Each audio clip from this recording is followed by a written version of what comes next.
What's up, fam? How y'all doing? I'm not doing good. I'm not doing good. We got I want to do it without crying. We got really bad news yesterday or the night before yesterday. And yeah, my brother is no longer with us. Um I think I was the last one to talk to him. Well, I know I'm the last one to talk to him. And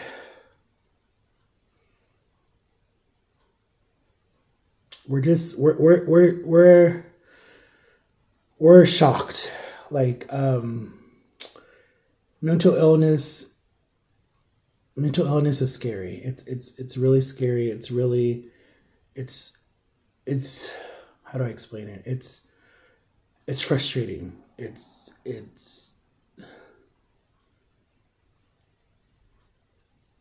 I don't know, guys. I'm lost. I'm lost because I just think about my poor nieces and nephews, and they're gonna need their dad, and I just know I just know our relationship was a roller coaster. I'm just at peace because I know I talked to him.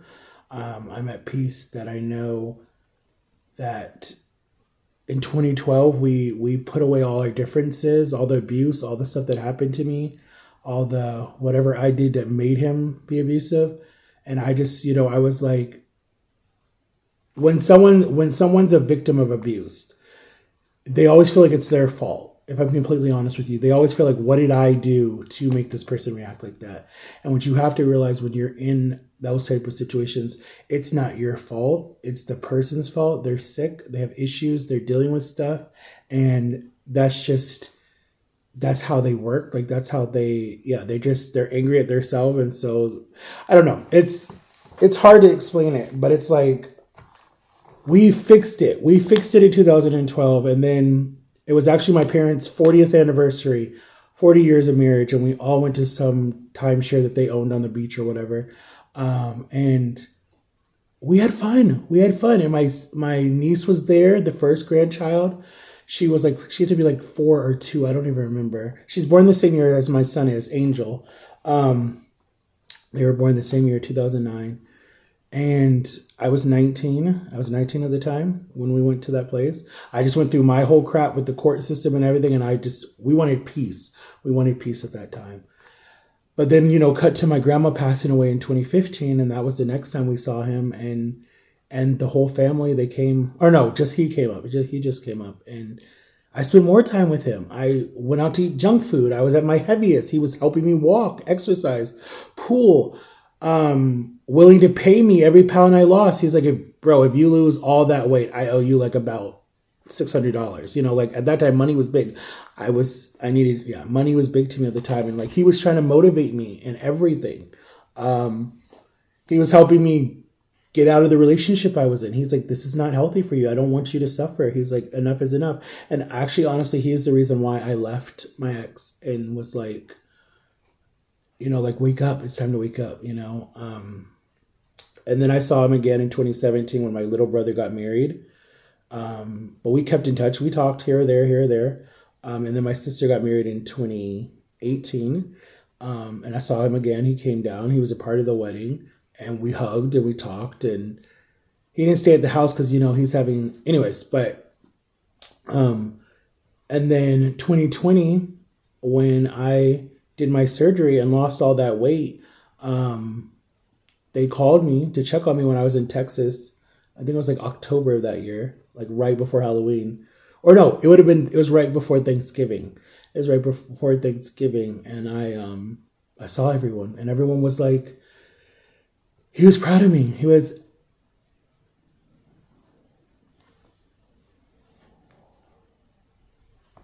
proud of me.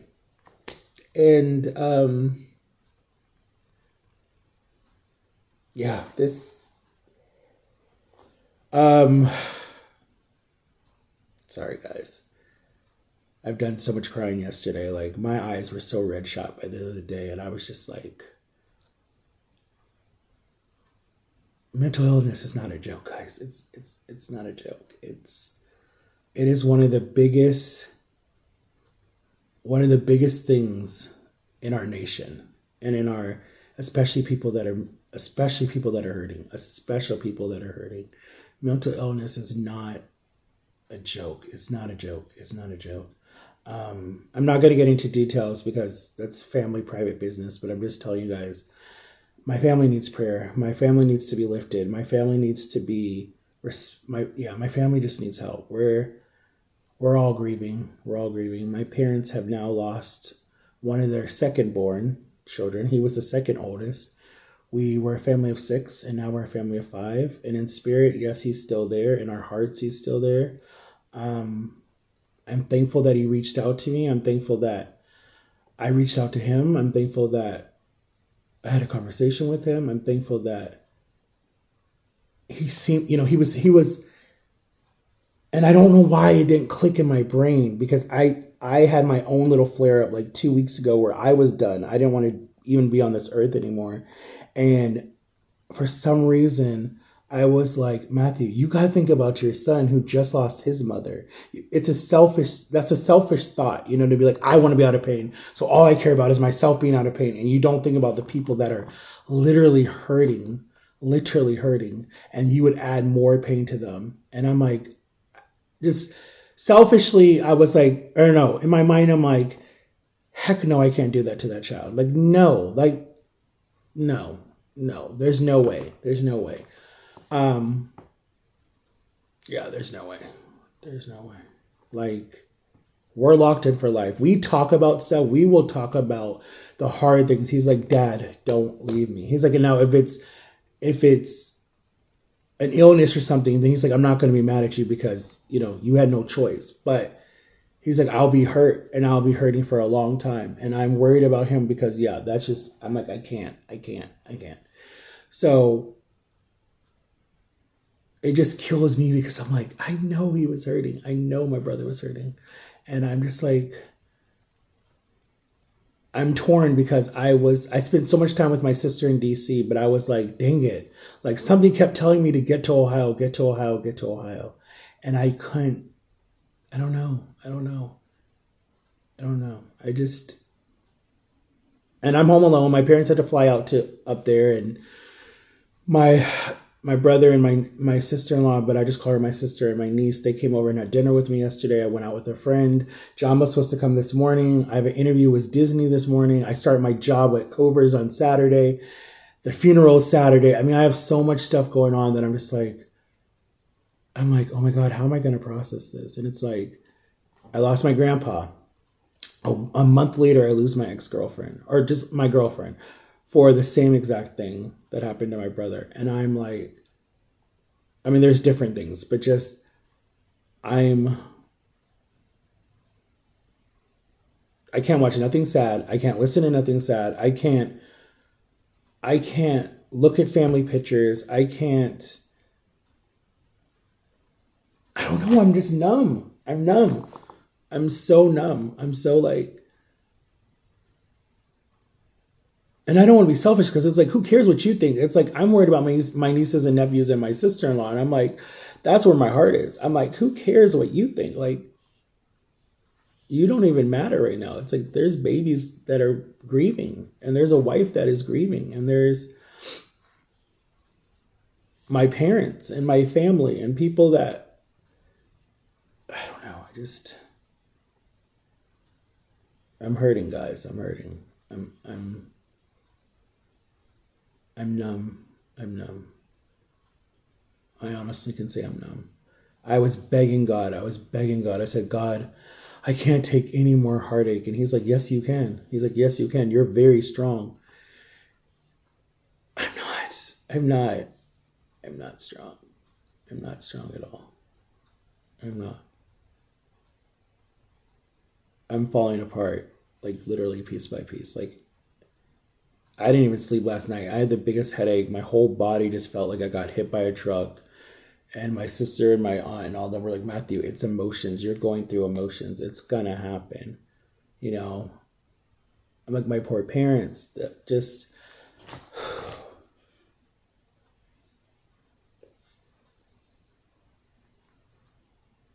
I don't know, guys. I want to be. I come on here because I want to be honest with you guys. I told you this channel is gonna have the goods and the bads and the ugly and the. I'm not gonna be fake. I'm not gonna get on here and be like, oh yeah, everything's okay. I'm peachy. I'm good.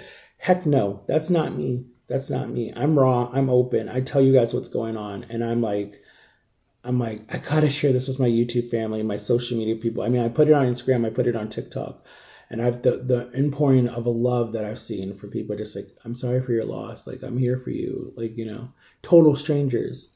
I know people think I'm a nobody channel, no one really cares, but it's like I see people that have come behind me. Like when I posted I lost my grandpa, people came behind me. When I told them I lost my girlfriend, people came behind me. Now that I said I lost my brother, um, I don't know. I don't know. I don't know how to feel. I don't know. I don't even know if I'm ever going to be normal again. I just, like, I'm a Christian. I believe in God. I know God's going to get us through this. He always does. But I'm just like, heck, I wasn't even done grieving two people that just left me. And I'm like, and now I got to grieve another person. And then I get angry. I get so angry because it's like, how could you? I couldn't. I'm sorry. I couldn't. I know people say that my son is not my blood child, but I don't give a crap about that. That's my child. I don't care what anyone says. And it's not a special needs. That's my child. I don't care. But the 10-year gap that we didn't talk, dude, I was thinking about that kid every single day, all the time. I mean, hell, I posted him all over all my social media. Like, that is my child. I don't care. Like, and that's why I'm like,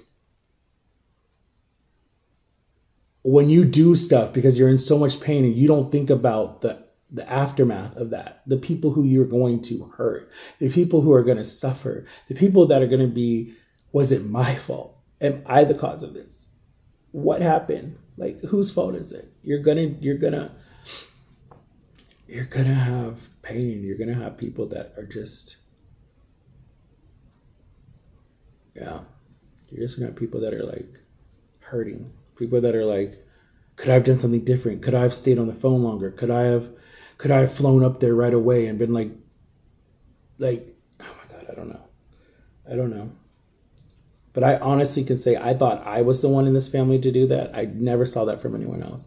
I thought I was the one that was so much damaged goods. I thought that I would have been the one to do that. I thought I would have been the one to leave this family and be like, you guys are okay. I mean, I always told myself, I always said that I would be the one to do that. And I would be the one that would just be like, I'm out. Deuces. Like, I have, at that time in my head, I was thinking like I was being told that I was so bad to this family and I ruined so many relationships. And I was like, all right, then I'm out. Like, and I was like, they'll be fine. They'll be fine. They'll be fine. They'll be down to their 5 kids and it'll be all the kids that they're happy with. And I'll be out. Like, oops, bye. Like, I've been kicked out of this home. I've been homeless. I've been sent to someone's house for 7 months. I've done all of that where I'm like, oh, okay, you don't really want me? Like, all right, cool. I'm out. And I'm like, I was the one who was supposed to do that. Not him. Not him.